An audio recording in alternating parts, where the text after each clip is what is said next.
Hello, guys. Welcome to this valuable session on service and workplace matter. So, today we are going to understand about what service matters are and how to deal with the service matter.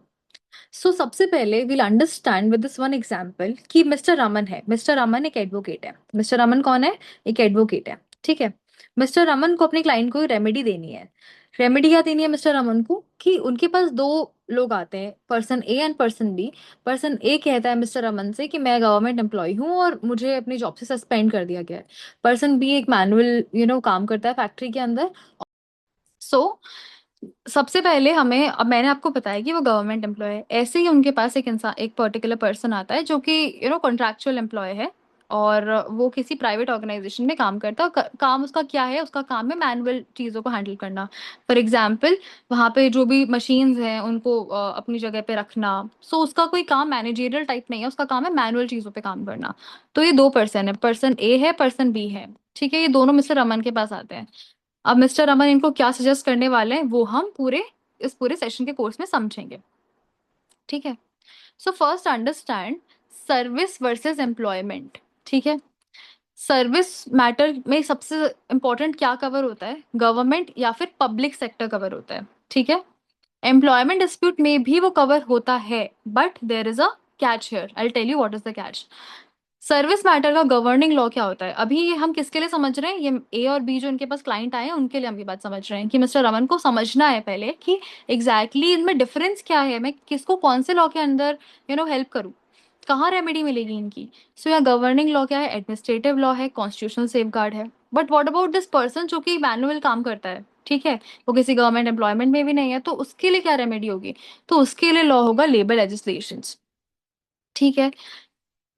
अब मान लीजिए इसने बोला कि मेरा suspension कर दिया, तो सस्पेंड करने वाले इंसान के पास सर्विस मैटर के अंदर क्या क्या और डिस्प्यूट आ सकते हैं? उसको तो सिर्फ सस्पेंड किया है। व्हाट इफ क्लाइंट कुछ और लेके आए? क्लाइंट ये बोलता है कि मुझे पेंशन बेनिफिट नहीं मिला, या फिर मेरा प्रमोशन नहीं हुआ सही सही तरीके से, या फिर मेरी सैलरी नहीं आई है, या फिर मेरा ट्रांसफर कर दिया गया है विदाउट एनी रीजन। ठीक है, या फिर मुझे पनिश करने के लिए, या फिर परेशान करने के लिए, हरास करने के लिए मेरा ट्रांसफर कर दिया गया है। तो ये सारी अगर ग्रीवेंसेस क्लाइंट लेके आता है, बिकॉज एम्प्लॉय जो ये जो ए था, गवर्नमेंट ऑफिस में काम करता था, उसने तो सिर्फ अपनी एक प्रॉब्लम बताई, पर ऐसे आपके पास 10 और क्लाइंट आएंगे। ठीक है। सो अब यहाँ पे और क्या क्या आएगा? तो अपॉइंटमेंट हम और भी समझेंगे प्रॉपरली। अपॉइंटमेंट से रिलेटेड अगर कोई मैटर है, ट्रांसफर से रिलेटेड है, प्रमोशन से रिलेटेड है, सस्पेंशन से रिलेटेड है, पेंशन से रिलेटेड है। ठीक है। इसके अलावा और क्या क्या मैटर आते हैं? Have you heard about this thing कि किसी का कोई एग्जाम हुआ, उस एग्जाम के अंदर उसका रॉन्गफुली उसको एम्प्लॉयमेंट नहीं मिला। रॉन्गफुली ना मिलने का मतलब, जो जॉब थी वो नहीं मिली, उसका मतलब क्या होगा? उसका मतलब है कि उसने एग्जाम दिया, उसने एग्जाम पास भी किया, बट फाइनल लिस्ट में उसका नंबर नहीं आया, और जिसके मार्क्स उससे कम थे उसका कट ऑफ में नाम, उसका लिस्ट में नाम आ गया। तो सिचुएशन में भी आप केस फाइल करते हो, तो when you go to court you will see कि ऐसे बहुत सारे मैटर्स आपको देखने को मिलेंगे। ऑलराइट। सो ये सारे सर्विस मैटर के परव्यू में आते हैं। मैंने कैट एक स्पेसिफिकली आपको बोल दिया, गवर्नमेंट एम्प्लॉय पे भी स्पेसिफिक बोल दिया, but other than that service matter के परव्यू में बहुत सारी चीजें आती हैं जो कि जॉब लगने से लेके जॉब से हटने तक प्लस पेंशन तक सारी चीजें कवर होती है। ठीक है। बट ये थोड़े रेगुलराइज एम्प्लॉयमेंट में होता है, बट जब लेबर लॉज आते हैं, लेबर लॉज थोड़े मैनुअल और वर्कमैन की डेफिनेशन के लोगों को इंक्लूड करता है। आई टेल यू उसके बारे में भी। यहाँ पे क्या कोर्ट डिस्प्यूट्स होते हैं? यहाँ पे कॉन्ट्रैक्चुअल कॉन्फ्लिक्ट्स होते हैं, retrenchment, wages, unfair labour practice. For example, आपको बहुत वर्किंग आवर्स, आपके 48 आवर्स कांस्टेंट आपको वर्क कराया जा रहा है, तो ऐसे सिचुएशन में क्या होगा? ऐसे सिचुएशन में आपको कहाँ रेमेडी लेनी है? आपको एम्प्लॉयमेंट रिलेटेड डिस्प्यूट में आप रेमेडी ले सकते हो, बट उसके पहले प्री कंडीशंस हम समझेंगे। Okay. So alright. So what are the 4 pillars of government service law? So for example, अभी हम एम्प्लॉय ए के लिए समझ रहे हैं, तो क्या क्या मेन पिलर्स हैं? अपॉइंटमेंट, उसका होना। Transfer, as a government employee आपका ट्रांसफर होना बहुत ही मतलब कॉमन चीज है। प्रमोशन और सस्पेंशन। ठीक है। अगर आपका अपॉइंटमेंट हुआ है तो सिचुएशन में क्या फॉलो होना चाहिए? आर्टिकल 14 या 16, यानी राइट टू इक्वालिटी, कि आपके साथ कोई डिस्क्रिमिनेशन नहीं होना चाहिए while you are being appointed. अगर होता है तो यू कैन अवेल रेमेडी। ठीक है। एक केस था state of Karnataka versus Uma Devi. यहाँ पे क्या बोला था? Temporary employees can not be regularise without specific rules barring the 10 year exception. तो इसमें 10 ईयर एक्सेप्शन क्या है? 10 ईयर एक्सेप्शन का मतलब ये था उस केस में कि अगर आप 10 साल से एक ही ऑर्गेनाइजेशन में काम कर रहे हैं, वो गवर्नमेंट ऑर्गेनाइजेशन है, कॉन्ट्रैक्ट बेसिस पे काम कर रहे हैं, और आपके जो अभी तक एम्प्लॉयमेंट में कोई फॉल्ट नहीं आया है, अगर आपके उसमें कोई फॉल्ट नहीं आया है एम्प्लॉयमेंट के दौरान, तो उस सिचुएशन में क्या होगा, उस सिचुएशन के अंदर अगर आपका एम्प्लॉयमेंट रेगुलराइज कर दिया गया, यानी आपको मतलब एज अ गवर्नमेंट एम्प्लॉय का दर्जा दे दिया गया है, तो वो एक्सेप्टेड माना जाता है इन सर्टेन केसेस। वहां पे भी कुछ टर्म्स एंड कंडीशंस होती हैं, बट उसके अलावा आप किसी कॉन्ट्रैक्चुअल एम्प्लॉय को डायरेक्ट रेगुलराइज नहीं कर सकते हो। ठीक है। फिर हम आते हैं ट्रांसफर पे। तो ट्रांसफर में क्या होता है, an incident of service not a punishment. So transfer जो होता है वो आपको पता है कि ट्रांसफर आप किसी गवर्नमेंट एम्प्लॉय का करते हैं सीखने के लिए, सिखाने के लिए करते हैं। उससे पूरा जो होमोजेनिटी है वो बनी रहती है, सब सेम सेम सेम चीजें चलती रहती हैं। पर अगर आप किसी को ट्रांसफर करते हो मैलाफाइड इंटेंशन से, आपकी इंटेंशन बोनाफाइड नहीं, आपने इसलिए ट्रांसफर कर दिया किसी एम्प्लॉय का क्योंकि उसने आपके अगेंस्ट कुछ बोल दिया, और आपके अगेंस्ट भी इसलिए बोला क्योंकि आप गलत एक्टिविटी कर रहे थे, तो ऐसी सिचुएशन में क्या होगा कि अगर आपने ट्रांसफर कर दिया तो एम्प्लॉय के पास रेमेडी है, वो जा सकता है। ठीक है। So there was this case Somesh Tiwari versus Union of India 2009 का। इसमें क्या बोला था, transferred uses disguise punishment are liable to be set aside. तो यहाँ पे ट्रांसफर को लेके भी लॉ हो गया। ठीक है, हमारे पास ये भी हमारे पास एक रेमेडी है। तो अगर ये एम्प्लॉय ए आपके पास आता ट्रांसफर वाली बात लेके, तो भी आप उसको बोलते कि ये नहीं यार, डोंट वरी, आपको ये नहीं बोलने की जरूरत कि हाँ कर सकते हैं ट्रांसफर, तो हम क्या ही कर सकते हैं। No, you can do. अगर वो आपको लग रहा है कि इसका जो बेस है, उसका जो मेन उसका जो इंटेंशन है वो गलत है, so you have the remedy. फिर आता है प्रमोशन। अब आपका प्रमोशन मेरिट के बेस पे नहीं हुआ या सीनियरिटी के बेसिस पे नहीं हुआ, जो होना चाहिए था, जो कि एक प्रॉपर प्रैक्टिस है आपके एम्प्लॉय आपके ऑर्गेनाइजेशन की, तो भी आप क्वेश्चन कर सकते हैं। आपको सस्पेंड कर दिया, ठीक है, या फिर सस्पेंशन के दौरान आपकी जितनी सैलरी आनी चाहिए थी कट होकर वो नहीं आई, तो ऐसी सिचुएशन में क्या होता है, ऐसी सिचुएशन में भी you have the remedy. Okay. अब क्या होता है कि जस्ट अ सेकेंड।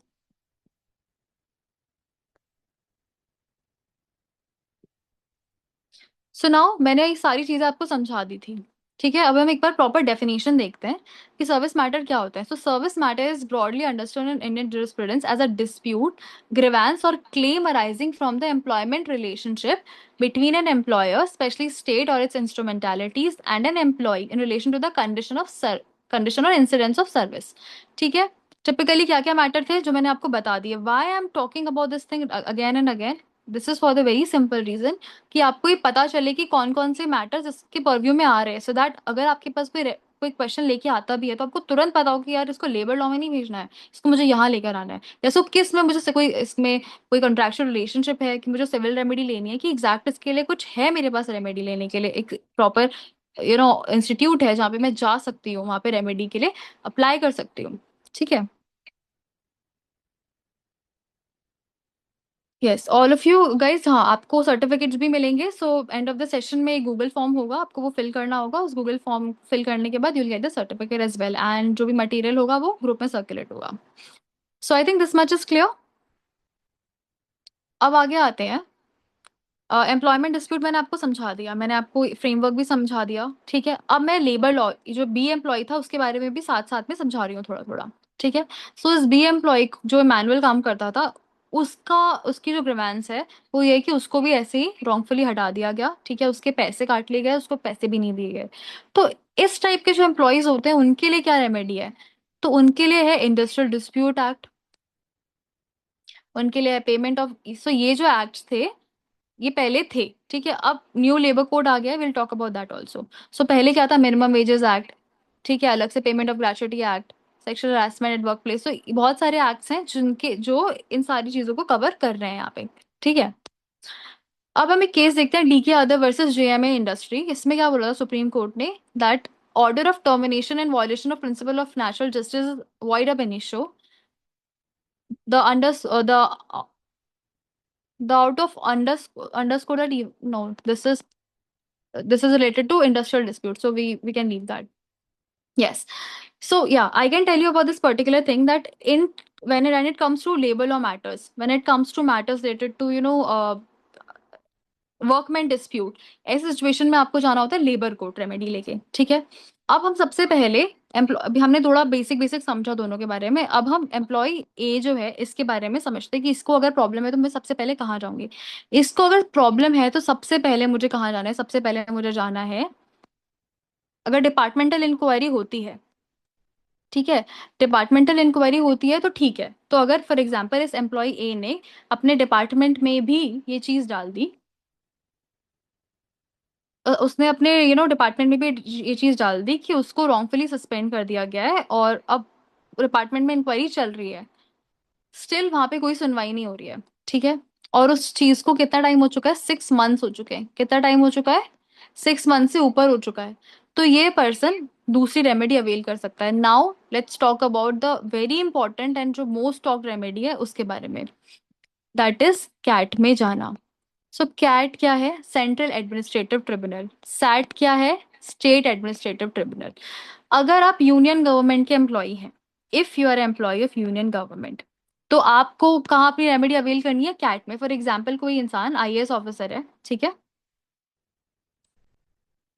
सो एक इंसान आईएएस ऑफिसर है, ठीक है, वो आईएएस ऑफिसर ऑफिसर तो अलग अलग कैडर में होता है। अब कोई इंसान राजस्थान में पोस्टेड है, कोई यूपी में है, कोई हिमाचल में है, तो क्या वो सैट में जाएगा? ऑफ कोर्स नहीं। अगर वो यूनियन सर्विस से सेलेक्ट हुआ है, because union public service commission से वो सेलेक्ट हुआ है, तो वो कहाँ जाएगा, कैट में, वो सैट में नहीं जाएगा, ठीक है। So I hope this much is clear to you कि यहाँ कैसे डिफरेंशिएट होता है, ठीक है। सैट क्या है, स्टेट एडमिनिस्ट्रेटिव ट्रिब्यूनल। हर स्टेट में अपना एक एडमिनिस्ट्रेटिव ट्रिब्यूनल होता है। इसमें कौन से एम्प्लॉयज कवर होते हैं, इसमें वो एम्प्लॉयज कवर होते हैं जो एम्प्लॉय स्टेट के अंदर काम कर, सो स्टेट सर्विस से अपॉइंट होता है, जैसे आरपीएससी हुआ, जैसे एमपीएससी हुआ, जैसे महाराष्ट्र पब्लिक सर्विस कमीशन हुआ। तो हर स्टेट के अपनी पब्लिक सर्विस कमीशन होते हैं। तो आपने सुना होगा जो स्टेट के एडमिनिस्ट्रेटिव ऑफिसर्स होते हैं, तो एक डीएम होता है, एसडीएम्स होते हैं, ठीक है। तो एसडीएम जो होता है, डीएम भी कुछ पॉइंट ऑफ टाइम पे वो रहता है, बट फिर भी वो कैट में ही कवर होता है। सो जो स्टेट के एडमिनिस्ट्रेटिव ऑफिसर होते हैं, तो आप इसको छोटा सा ऐसे एक बेसिक अंडरस्टैंडिंग में मान लीजिए, स्टेट के एडमिनिस्ट्रेटिव ऑफिसर्स या फिर स्टेट के जैसे राजस्थान है तो आरएएस ऑफिसर्स हो गए, ऐसे ही सबके एडमिनिस्ट्रेटिव ऑफिसर्स होते हैं। तो वो किस में कवर होते हैं, सैट में, ठीक है। तो हर स्टेट में अपना अपना एक ये ट्रिब्यूनल होता है। अब यहाँ पे कैसे मुझे अप्लाई करना है, मेरी क्या प्रोसीजर रहने वाली है, और मैं क्या मेरा केस कैसे सुना जाएगा, कैसे नहीं सुना जाएगा, हम उसको समझते हैं। ऑल्सो मैं आपको ड्राफ्ट वगैरह भी थोड़ा सा शो करूंगी, so that you can also have better understanding कि अगर मुझे ड्राफ्ट भी करना है तो उसमें क्या होगा। Along with that one more thing I am gonna talk about here is कि लिमिटेशन पीरियड क्या होता है। लिमिटेशन पीरियड सबने सुना होगा कि लिमिटेशन पीरियड होता है कि लॉ एक पर्टिकुलर टाइम तक ही आपको रेमेडी देता है, उसके बाद लॉ आपको रेमेडी देना बंद कर देता है। कि आप अगर खुद ही अपने राइट्स पे सो रहे हैं विदाउट एनी रीजन, तो why will law bother, law आपको क्यों आपके लिए रेमेडी प्रोवाइड करेगा।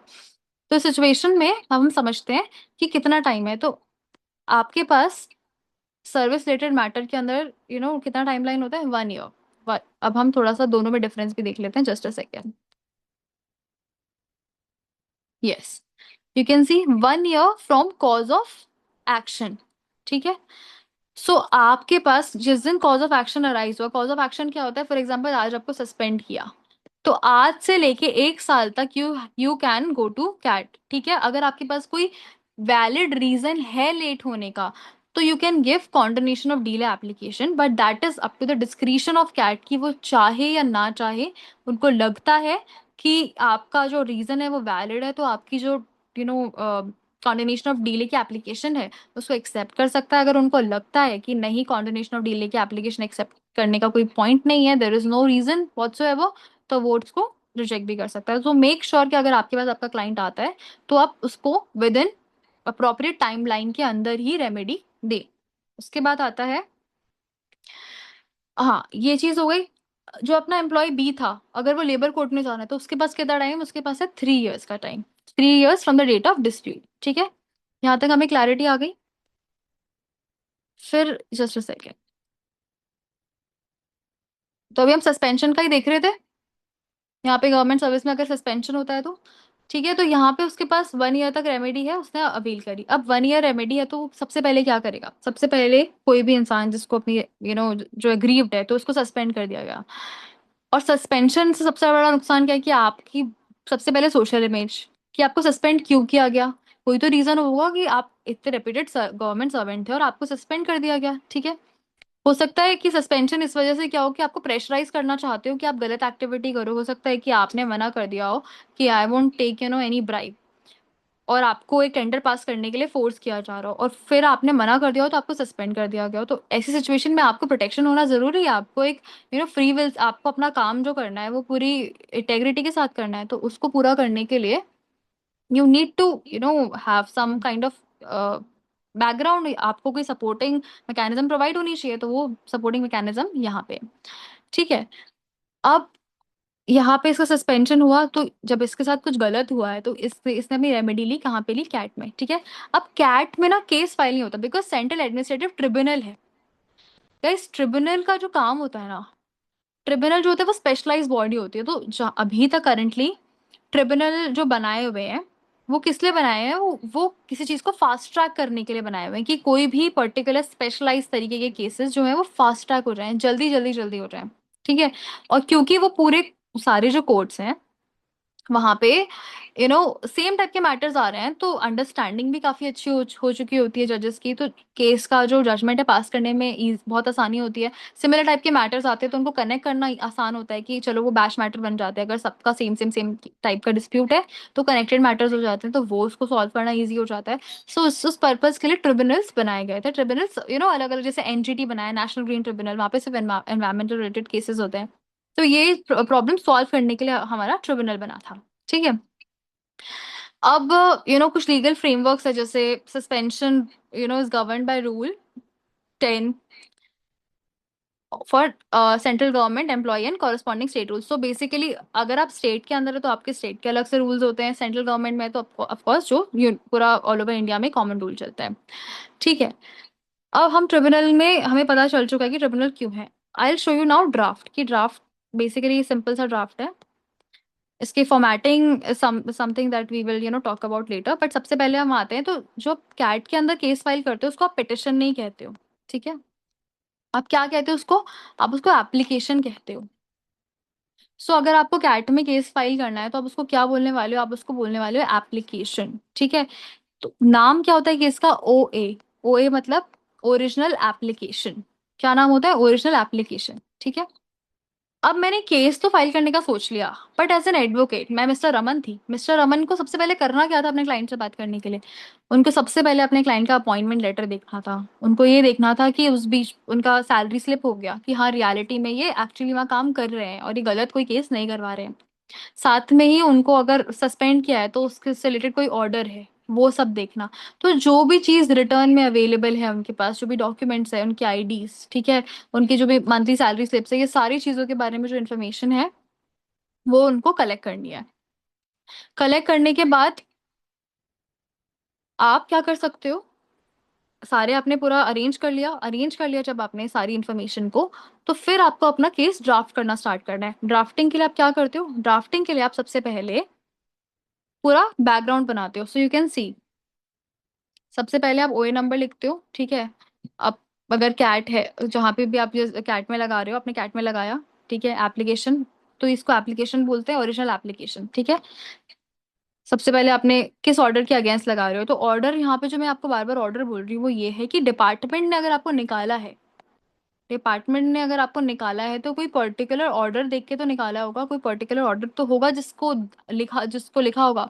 बट ऑर्डर का मतलब सिर्फ ओरल ही नहीं होगा, रिटर्न ही नहीं होगा, हो सकता है कि डिफरेंट डिफरेंट फॉर्म्स और मोड्स में ऑर्डर होते हैं। तो एक्ट और ओमिशन, ये दोनों ऑर्डर की कैटेगरी में आते हैं। अगर मैंने कुछ किया, मैंने आपको निकाला जॉब से, तो ये मैंने ऑर्डर देके निकाला, और मैंने आपको सैलरी नहीं दी, तो ये भी तो ओमिशन हुआ ना, जो उनको करना चाहिए था उन्होंने नहीं किया। तो this will also be counted in that category. ठीक है। So act and omission both comes under this category. ठीक है। फिर आप जुरिस्डिक्शन के बारे में देखोगे। अगर कैट है तो फिर कैट है आपका, आप यूनियन एम्प्लॉय हैं, आपने कैट में किया, ठीक है, अपने ऑर्डर के बारे में इन्फॉर्मेशन लिखी, लिमिटेशन पीरियड से बाहर हो आप, which is fine and clear point, कि अब 1 ईयर का आपके पास टाइम है, और अगर आप लिमिटेशन पीरियड अप्लाई करना चाहते हो तो फिर कॉन्टिन्यूशन ऑफ डिले की एप्लीकेशन आप लगा सकते हो अगर आपने ब्रीच कर दिया है। ठीक है। आप केस के फैक्ट्स के बारे में लिखोगे, आपने ग्राउंड्स के बारे में लिखना है कि आप क्या क्या ग्राउंड्स के बेसिस पे रिलीफ सीक कर रहे हैं। Now here is the catch, and इसका क्या है यहाँ पे, कि जो ट्रिब्यूनल होता है ना, वो किस प्रिंसिपल पे चलता है? वो किसी पर्टिकुलर लॉ पे नहीं चल रहा कि सीपीसी है या फिर कुछ और। ट्रिब्यूनल के अंदर प्रिंसिपल ऑफ नेचुरल जस्टिस के बेसिस पे डिसीजन हो सकता है। तो ट्रिब्यूनल की मर्जी है कि वो डिसीजन किस बेसिस पे देना चाहते हो, तो प्रिंसिपल ऑफ नेचुरल जस्टिस को यूज कर सकते हैं। ठीक है। So principal of natural justice के अंदर आप बोल सकते, अगर आपका मैलाफाइड इंटेंशन से अगर आपको निकाला है, आपको राइट टू रिप्रेजेंट योरसेल्फ नहीं दिया गया है, तो आपका प्रिंसिपल ऑफ नेचुरल जस्टिस आप ब्रीच हुआ है। तो उस सिचुएशन के लिए आपने वो सारे ग्राउंड्स मेंशन करना है, बिकॉज अल्टीमेटली मेरा बार बार ये बताने का रीजन क्या है कि principal of natural justice apply हो रहा है। तभी तो आप उस रेमेडी का अवेल कर पाओगे। आपको पता है कि कोई इंसान किसी पर्टिकुलर बात जब होती है तो ही सुनता है। अगर फॉर एग्जाम्पल एक एक पर्सन है, वो तभी सुनते हैं जब किसी पर्टिकुलर जगह पानी आता है। तो आपको ये इंश्योर करना पड़ेगा, अगर आपको उसको कुछ सुनाना है कि वहां पानी आया है, आपको अपने सारे ग्राउंड इसी वे में डिजाइन करना है कि ये प्रूव कर पाओ कि हाँ वहां पानी आया था। सो यहाँ पे क्या हुआ, अगर आपको एग्जाम्पल अगर मैं दूं कि आपको पता है कि tribunal principal of natural justice पे काम करता है, तो प्रिंसिपल ऑफ नेचुरल जस्टिस कैसे वायलेट हुआ, आपके सारे ग्राउंड ड्राफ्टिंग के टाइम उसी तरीके से डिजाइन होने चाहिए। ठीक है। सो जो पर्सन था, ए पर्सन आया था हमारे पास, ए पर्सन ने बोला कि मुझे आपने रिमूव कर दिया है और मुझे सस्पेंड कर दिया है, और मेरे को कोई प्रॉपर ग्राउंड भी नहीं दिया गया है, ना मुझे अपना राइट दिया गया कि मैं कुछ बोल पाऊँ। तो मैं सारी चीजें क्या लिखूंगी कि भाई मुझे यहाँ पे मेरे पास राइट जो था, मेरा तो सारा राइट ब्रीच कर दिया आपने। तो जो भी इम्प्यून ऑर्डर है वो मैलाफाइड है, आर्बिट्री है, डिस्क्रिमिनेटरी इन नेचर है। ठीक है। And it is issued in violation of rules regulations and violative of article 14 16 of the constitution of India. तो मैं वहां पे वो सारे प्रिंसिपल्स अलॉन्ग विद दैट, एक और चीज गाइस, जब भी आप ये सारी चीजें ड्राफ्ट करते हो, तो मेक श्योर कि कुछ ऐसे इंपॉर्टेंट केस लॉज आप पढ़ लो। जैसे एल चंद्र कुमार का केस है, काफी इंपॉर्टेंट है इस पर्टिकुलर चीज के लिए। I really want all of you to read that particular case, क्योंकि उससे होगा क्या, आपकी अंडरस्टैंडिंग बढ़ती है। और उस अंडरस्टैंडिंग का जब आपका डेप्थ आपका इंक्रीज होगा, तो आपकी जो ग्राउंड्स बनाने की क्वालिटी, आपकी ड्राफ्टिंग की क्वालिटी भी साथ में ही इनहांस होती है। ठीक है। अब उसके बाद आपने सारे ग्राउंड्स लिखे, आपको ये भी लिख देना है वहां पे कि आपने क्या क्या रेमेडीज एग्जॉस्ट करी। तो ट्रिब्यूनल आने से पहले आपको पता है कि डिपार्टमेंट के अपने रूल्स एंड रेगुलेशंस होते हैं। डिपार्टमेंट अपने रूल्स एंड रेगुलेशंस पे काम करता है। जब मैं ये बोल रही हूँ कि डिपार्टमेंट रूल्स एंड रेगुलेशन पे काम करता है, तो यानी इंटरनल कमिटीज भी होती हैं जो डिसिप्लिनरी प्रोसीडिंग्स को लुक करती ओवरलुक करते हैं। उन्होंने ये देखना होता है कि एक्चुअली ये पर्टिकुलर पर्सन को अगर निकाल रहे हैं तो क्यों निकालना है। तो वहाँ डिस्कशन होता है, वहाँ प्रॉपर मीटिंग्स होती हैं, उस मीटिंग्स के अंदर मिनट ऑफ मीटिंग्स वगैरह सब कुछ लिखा जाता है, मेंशन किया जाता है। तो ये सारी चीजें भी व्हेन यू आर ड्राफ्टिंग तो आपको मंगवानी है अपने क्लाइंट से कि please send all those meetings. अगर कोई डिसिप्लिनरी इंक्वायरी आपके अगेंस्ट बैठी है, वहां पे अगर जो प्रोसीडिंग्स चल रही है उसके बारे में इंफॉर्मेशन, कोई प्रॉपर ऑर्डर, अभी पर्टिकुलर ऑर्डर पास किया है वो, कोई इंटरिम ऑर्डर पास किया है वो सारी चीजें you have to keep it with yourself, because that will give you better understanding of case. ठीक है। So I hope this much is clear. तो आपने सारी रेमेडीज के बारे में भी लिखना है कि हाँ मैंने डिटेल रेमेडी जो है वो एग्जॉस्ट कर ली है।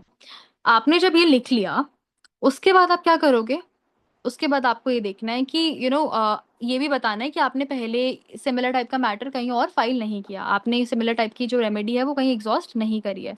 So why I am saying this particular thing, अगर आप सिमिलर टाइप का केस ऑलरेडी फाइल कर चुके हैं, तो पैरेलली आप सेम चीज पे रेमेडी नहीं ले सकते। ठीक है। मैंने आपको जब बोला कि डिपार्टमेंटल इंक्वायरी चल रही है तो भी आप केस फाइल कर सकते हैं, तो उसकी कंडीशन थी कि 6 महीने तक कुछ नहीं हुआ है। ठीक है। 6 महीने तक कोई रिप्लाई, कोई ऑर्डर नहीं आया है, तो आप उसके अगेंस्ट जा सकते हैं, फिर आप कैट के अंदर रेमेडी अवेल कर सकते हो। 6 मंथ का यहाँ पे भी टाइमलाइन है। ठीक है। फिर उसके बाद हम आते हैं कि कोई मैटर प्रीवियसली फाइल किया, विच इज फाइन थिंग। फिर आप क्या रिलीफ सॉर्ट कर रहे हैं, तो अपना जो भी रिलीफ है, प्रेयर जिसको हम बोलते हैं, हमने वो लिख दिया। अगर आप इंटरिम रिलीफ सॉर्ट कर रहे हैं तो आप वो भी मेंशन करते हो वहां पे। But here is the catch, interim relief जो है आपने लिख तो दिया, पर आपको वो तब तक नहीं मिलता जब तक ऑपोजिट पार्टी को सर्विस ना हो जाए, यानी ऑपोजिट पार्टी को पूरा मौका मिलता है अपनी बात रखने का। यहाँ पे एक्स पार्टी इंटरिम रिलीफ नहीं दे देंगे आपको कोर्ट की। ठीक है, इंटरिम रिलीफ मैं आपको दे देती हूँ बिना ऑपोजिट पार्टी को सुने, नहीं, ऑपोजिट पार्टी को कोर्ट सुनती है इंटरिम रिलीफ अगर प्रोवाइड करना होता है तो। ठीक है। So I think this much is clear to all of you guys.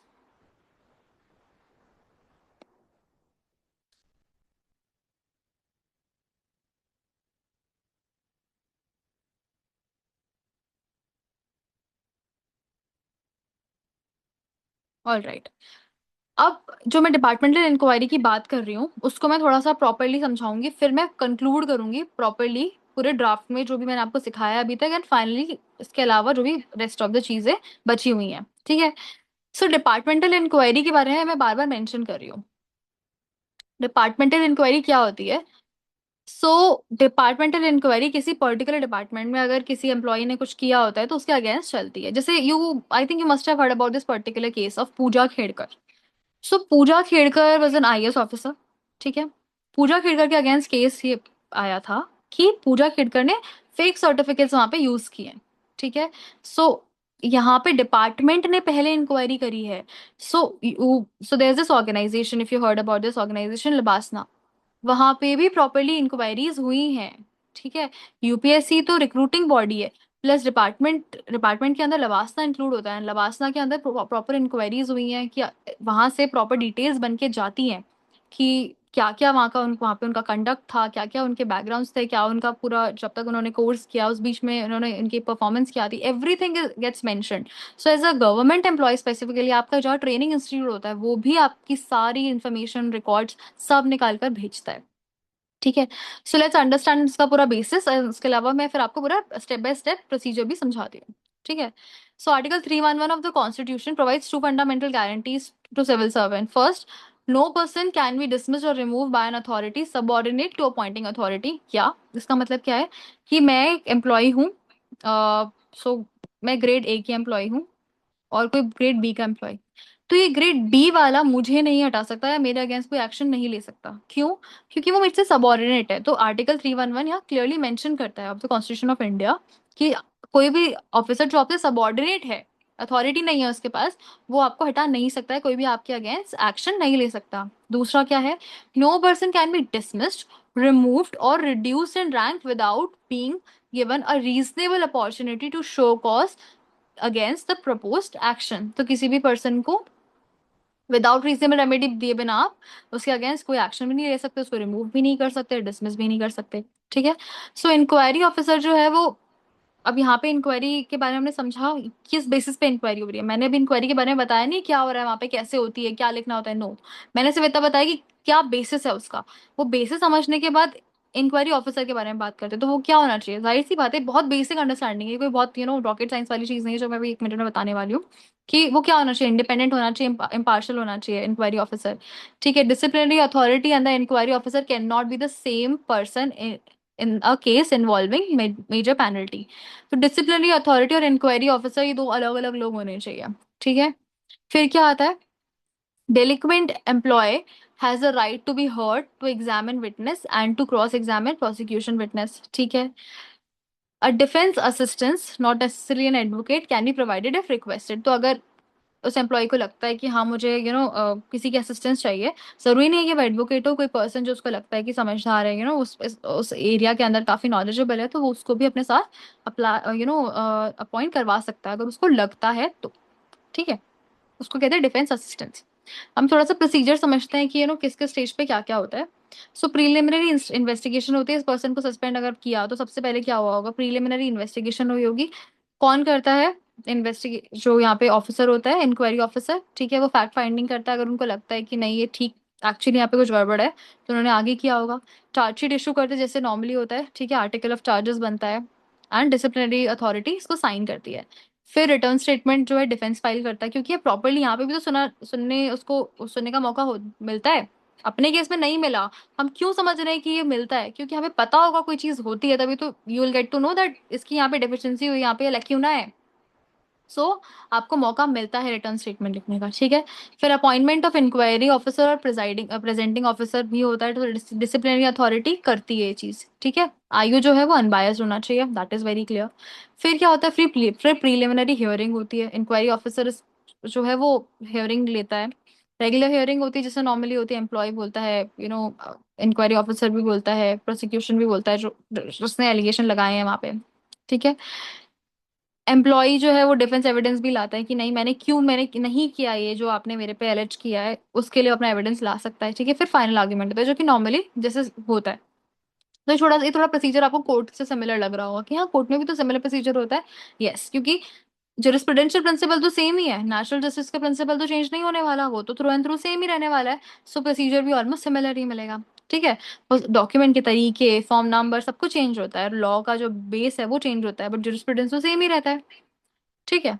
फिर इंक्वायरी ऑफिसर जो है वो रिपोर्ट बनाता है, ठीक है।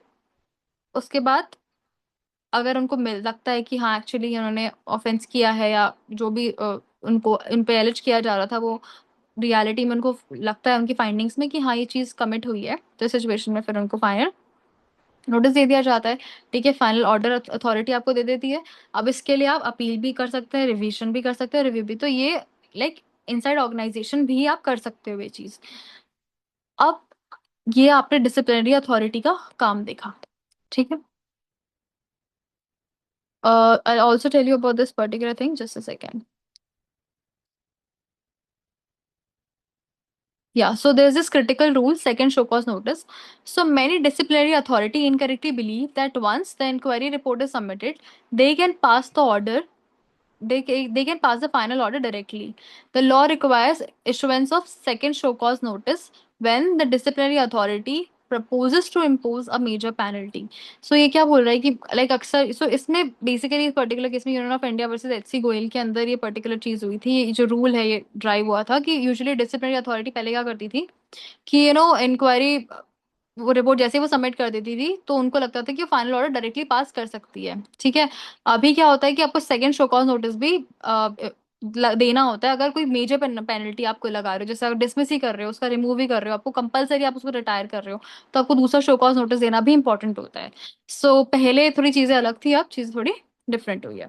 ठीक है, प्लस जुडिशियल रिव्यू तो होता ही है हर चीज का, सो जुडिशियल रिव्यू भी हो सकता है डिपार्टमेंटल इंक्वायरीज का।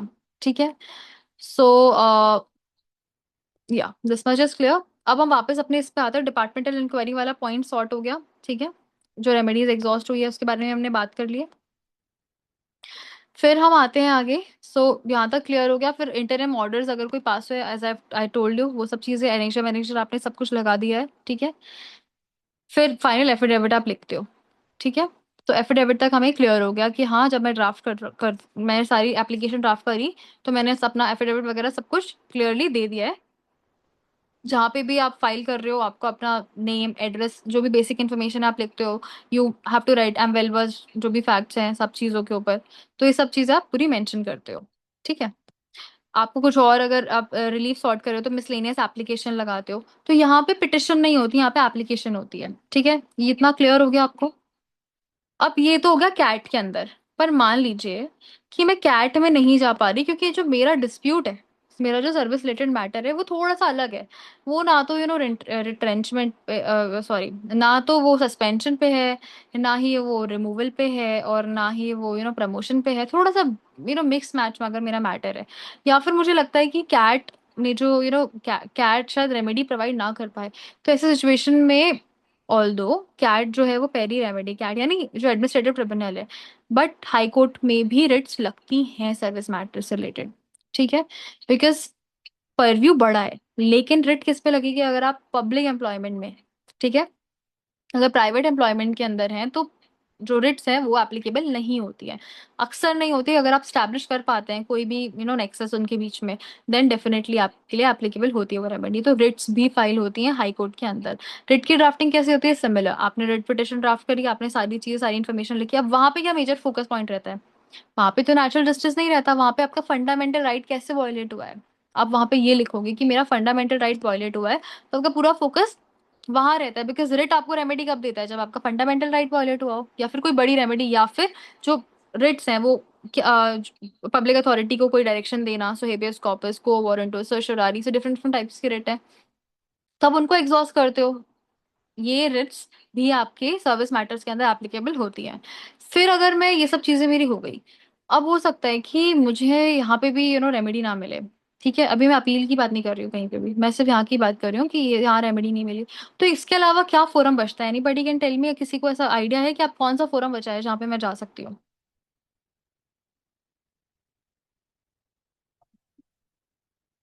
आपको ऐसा कोई फोरम याद आ रहा है कि मैम ये फोरम अभी आपने एग्जॉस्ट नहीं किया है, अब इसके यहाँ पे भी आप एग्जॉस्ट कर सकते हो रेमेडी एक बार?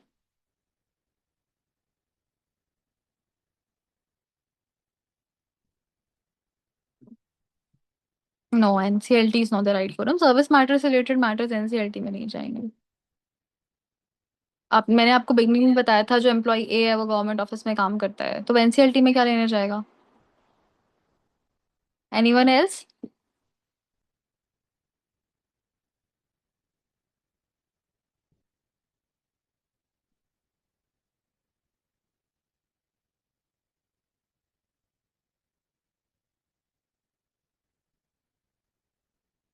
Okay.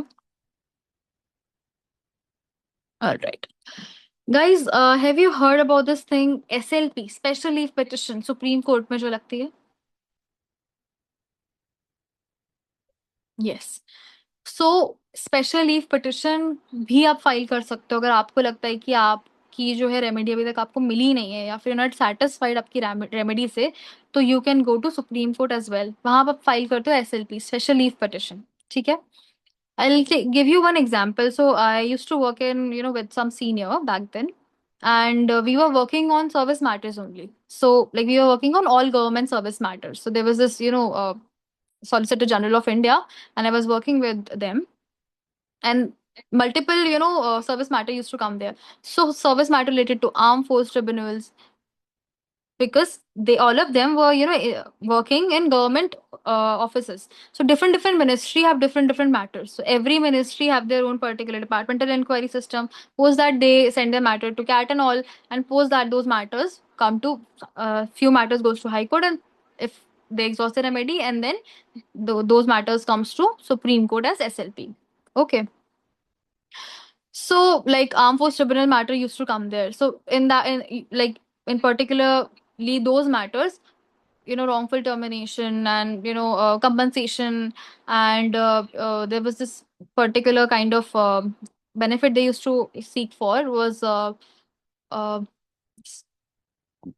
so they were, yeah, some of them were retired. Compulsory retirement was also given to them, and then some of them, so some army officers died like before during their employment.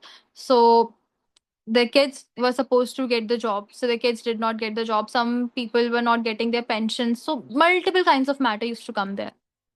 Okay, so those matters were coming under the purview of SLP, Special Leave Petition. तो Special Leave Petition की remedy होती है. अब Special Leave Petition किस में file करते हो? Article 136 of the Constitution of India. Hopefully, we took a session on SLP as well कुछ टाइम पहले. अगर आपने अटेंड नहीं किया था तो we'll try हम उसको वापस भी लेकर आए. सो स्पेशल लीव पिटिशन आप फाइल कर सकते हो. अब स्पेशल लीव पिटिशन फाइल करने के लिए क्या प्री कंडीशन है? So special leave petition matter of right नहीं है. सबसे पहली चीज, ये मैटर, स्पेशल लीव पिटिशन जो है वो मैटर ऑफ राइट ना होके वो मैटर ऑफ डिस्क्रिशन है. अगर सुप्रीम कोर्ट को लगता है कि एक्चुअली आपके साथ इनजस्टिस हो रहा है, सो कंप्लीट जस्टिस करने के लिए अगर सुप्रीम कोर्ट को लगता है कि आपको रेमेडी देनी चाहिए, then only Supreme Court tries to give you that remedy. Okay, I hope I am clear here. तो आप SLP में भी सुप्रीम कोर्ट के पास जा सकते हैं अपनी रेमेडी लेने. ठीक है.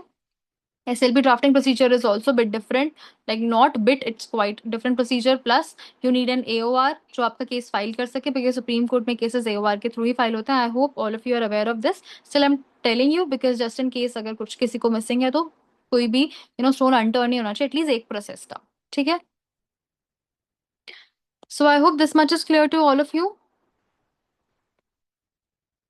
All right. One more thing. So इस क्वेश्चन से मुझे वापस रिकलेक्ट हुआ कि सुप्रीम कोर्ट का जजमेंट है कि सर्विस मैटर में आप कभी भी PIL फाइल नहीं कर सकते हो. सर्विस मैटर में only you can file SLP. PIL क्या होता है? Public interest litigation. ठीक है. वो पब्लिक एट लार्ज के लिए होती है. अगर आप सर्विस मैटर के अंदर कोई भी केस फाइल करना चाहते हो तो आप उसका एज अ PIL नहीं फाइल कर सकते. You can not exhaust this particular remedy because it's not available. ठीक है. So if you are going with service matter service related disputes, अगर आप प्रैक्टिस करना भी चाहते हैं फ्यूचर में, तो ये छोटी छोटी चीजों का ध्यान रखना. See guys, one more thing, it's impossible for me कि मैं 1 घंटे के सेशन में पूरा लेबर लॉ भी कवर कर दूं, पूरा सर्विस मैटर भी कवर कर दूं. व्हाट आई ट्राइड अभी के लिए, आई ट्राइड टू डिफरेंशिएट कि एक्चुअली डिफरेंस क्या है. अब लेबर लॉ के अंदर चीजें थोड़ी अलग है. सो मैं एक छोटी सी चीज आपको एक अंडरस्टैंडिंग देकर जाना चाहती हूँ सो दैट आप कंफ्यूज ना हो. And that is related to the definition. Just a second.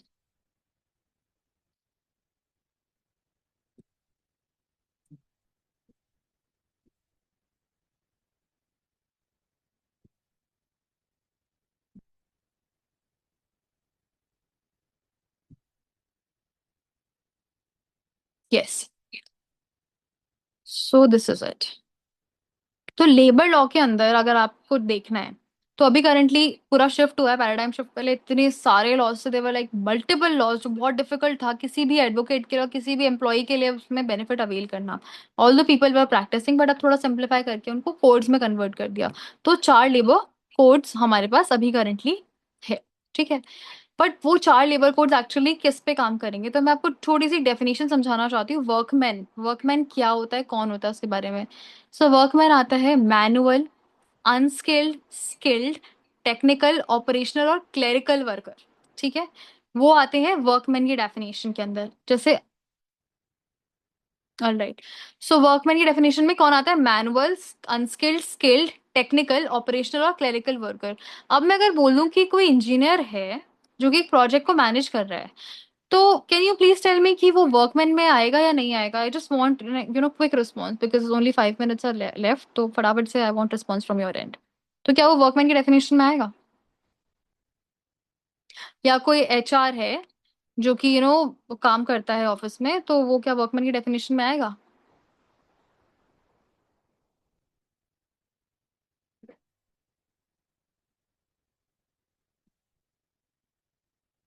Guys आपके सामने वैसे आंसर लिखा हुआ है, बट स्टिल वर्कमैन की डेफिनेशन में नहीं आएगा। अगर कोई भी इंसान कोई मैनेजेरियल या कोई एडमिनिस्ट्रेटिव टास्क कर रहा है, कोई भी पर्सन मैनेजेरियल या एडमिनिस्ट्रेटिव टास्क कर रहा है या सुपरवाइजरी रोल है उसका, तो वो पर्सन वर्कमैन की डेफिनेशन में नहीं आएगा। तो यहाँ पे प्योरली वो लोग आते हैं जो कि स्किल्ड या फिर अनस्किल्ड, टेक्निकल, मतलब वो ना एग्जैक्ट काम, ऑपरेशनल काम करते हैं। जैसे फॉर एग्जांपल, जैसे देयर वाज दिस केस, एक इंजीनियर थे। सो वो इंजीनियर एक ऑयल कंपनी में काम करते, तो there was this company, I think Shell oil और समथिंग। बट उस पर्टिकुलर इंजीनियर का काम सिर्फ इतना ही था कि वो जो बॉयलर होते हैं वहां पे उनको ऑपरेट करता था। उसका कोई मैनेजेरियल काम नहीं था या कोई भी एडमिनिस्ट्रेटिव रोल नहीं था वहां पे उसका। प्योरली टेक्निकल, उसका सिर्फ इतना ही काम था, वो जाते थे वहां पे काम करते थे, काम भी सिर्फ पर्टिकुलर बॉयलर के साथ। उसके अलावा उनका कोई रोल नहीं था। वो पर्सन वर्कमैन की डेफिनेशन में काउंट किया गया था। पर कोई इंजीनियर जो कि प्रोजेक्ट मैनेज कर रहा है, ठीक है, कोई भी पर्सन जो कि किसी चीज को ओवरलुक कर रहा है, एचआर हुआ, ये सब वर्कमैन की डेफिनेशन में नहीं आते हैं। ठीक है। तो फिर आप बोलोगे कि मैम इसमें फिर मैं क्या रेमेडी अवेल करूंगा, अगर मैं विप्रो में काम करता हूँ या मेरा एक क्लाइंट है जो कि आईबीएम में काम करता है और उसको रॉन्गफुली टर्मिनेट कर दिया गया, प्लस उसको सैलरी भी नहीं दी, अब मैं क्या रेमेडी अवेल करूँ मैम? सी, वो एक कॉन्ट्रैक्चुअल कॉन्ट्रैक्ट के बेसिस पे उन्होंने एम्प्लॉयमेंट किया था। तो आपके पास सिविल रेमेडीज होती है। ठीक है, कि आप सिविल रेमेडीज अवेल कर सकते हैं, जैसे आप मनी रिकवरी सूट फाइल कर सकते हैं। ठीक है। So there are few laws जो वहां पे आप उसके अंदर बेनिफिट अवेल कर सकते हैं। पर जब वर्कमैन की डेफिनेशन आती है, थोड़ा सा आपको स्पेसिफिक होना पड़ता है। Still there are few laws which are also applicable, so will discuss about those laws, will try to bring new session इस पर्टिकुलर चीज पे, प्रॉपर लेबर लॉ पे भी। प्लस एक लेबर लॉ पे we are launching legal bundle. तो legal bundle के अंदर आपको प्रॉपर अंडरस्टैंडिंग मिलेगी टॉप टू बॉटम की लेबर लॉ एग्जैक्टली है क्या, क्या क्या केसेस उसके पर्व्यू में कवर होते हैं, कैसे केस फाइल करना होता है, एंड एवरीथिंग एंड एनीथिंग, जितना कॉम्प्रिहेंसिव कोई चीज हो सकती है विथ प्रैक्टिकल अंडरस्टैंडिंग। तो आपको जो इतने बल्कि लेबर लॉज हैं जो बेयर एक्ट समझ नहीं आते, दैट इज समथिंग जो हम कोशिश कर रहे हैं कि आपके लिए सिंप्लीफाई कर दें। So make sure that you are availing benefit of that. So labour law के अंदर थोड़ा सा डिफिकल्टी रहता है अंडरस्टैंड का, बहुत बड़े लॉज हैं, बहुत मुश्किल होता है। इनफैक्ट जब बच्चे कॉलेज में लेबर लॉ के अंदर लाइक लेबर लॉ का एग्जाम भी देते हैं, तो बहुत डिफिकल्ट होता है बच्चों को जब एक साथ एग्जाम होते हैं। ठीक है। So I think this much is clear. ठीक है, तो अब 4 लेबर कोड के बारे में थोड़ा सा एक बेसिक अंडरस्टैंडिंग दे देती हूँ। कोड ऑन वेजेस एक्ट 2019, जिसमें minimum wages act, payment of wages, bonus, equal remuneration act आता है। ठीक है, इंडस्ट्रियल रिलेशन कोड आता है। फिर आता है कोड ऑन सोशल सिक्योरिटी। फिर आता है organisational safety and health and working conditions. तो यहाँ पे जो भी आपके फैक्ट्रीज की वर्किंग कंडीशंस हो गई या ये सारी चीज़ों के बारे में आपको बेनिफिट्स बाकी मिलना, अगर आप किसी ऐसी एक्टिविटी में काम करते हैं, कोई ऐसी माइंस वगैरह में काम करते हैं जहाँ पे आपको रोज फ्यूम्स आते हैं या फिर ऐसा डस्ट आता है जिससे आपको एलर्जीज हो सकती हैं, तो उसके प्रोटेक्शन के लिए ये सारे एक्ट्स हैं। सो ये 4 कोड्स बना दी गई, इसके अंदर बहुत सारे एक्ट्स हैं बट ये कोड्स बना दिए गए। तो ये proper these are like umbrella. So labour law एक बड़ा अम्ब्रेला, उसके ऊपर 4 छोटे छोटे अम्ब्रेलास, और छोटे छोटे अम्ब्रेलास के अंदर और सब अम्ब्रेलास, फिर आपको और ज्यादा और अंडरस्टैंडिंग एक एक एक्ट की लेनी है। ठीक है। अब करेंटली थोड़ा सा इंफॉर्मेशन, थोड़ा सा लाइक इंक्लूड किया गया है गिग वर्कर्स को, सो रिकॉग्नाइज किया गया है इन लेबर लॉ के अंदर, जो गिग वर्कर्स है, प्लेटफॉर्म वर्कर्स है, इनको भी। सो दिस इज स्टिल अच्छा एक बैटल ग्राउंड अभी भी बचा है उनके लिए, बट या इट इज स्टिल अवेलेबल। ठीक है, तो फोरम्स के बारे में मैं बस एक मिनट के लिए फाइनल अंडरस्टैंडिंग दूंगी। कैट हो गया, तो कैट के अंदर कौन आता है? Central government servant, central PSUs, all India services, high court, supreme court staff हो गया, ये सब कैट के अंदर अप्लाई, मतलब कैट के अंदर अपना केस फाइल करते हैं। हाई कोर्ट के अंदर जो जुरिस्डिक्शन है उसमें आपका कॉन्स्टिट्यूशनल राइट वायलेट हुआ है, ठीक है, या फिर किसी स्टैट्यूटरी फोरम ने आपकी सही चीज नहीं सुनी है, तो आप यहाँ पे जा सकते हैं। ठीक है, कैट के ऑर्डर के अगेंस्ट भी आप जा सकते हैं। ठीक है, फिर लेबर लॉ के अंदर क्या आता है? डिस्चार्ज कर दिया, डिसमिस कर दिया आपको, लाइक वर्कमैन को, वर्कमैन बहुत इंपॉर्टेंट है, उसकी डेफिनेशन बहुत बड़ी है। तो बहुत सारे केसेस है जो आपको पढ़ना बाकी है अभी। सो ये सब चीजें आपको अंडरस्टैंडिंग धीरे धीरे ही मिलेगी। डू नॉट ट्राई कि एक साथ सबको समझ में आ जाए और ये ऐसे नहीं आया वैसे नहीं आया। Do not gate dishearten. Make sure कि जो आप समझ रहे हो वो अच्छे से समझो, फिर खुद से पढ़ो, खुद से अंडरस्टैंडिंग गेन करो, कि जो आपने शायद आपके माइंड में गलत इंटरप्रेट भी कर लिया हो वो भी क्लैरिफाई हो जाए। ठीक है। सो मैं फाइनली एक बार आपको ड्राफ्ट एक बार दिखा देती हूँ कि सबसे पहले इसको ओरिजिनल एप्लीकेशन बोलते हैं अगर कैट में आप फाइल करते हैं तो। एक एप्लीकेंट होता है, एक रिस्पॉन्डेंट होता है, and then you write about all these major things. ठीक है। So I hope this much is clear to all of you.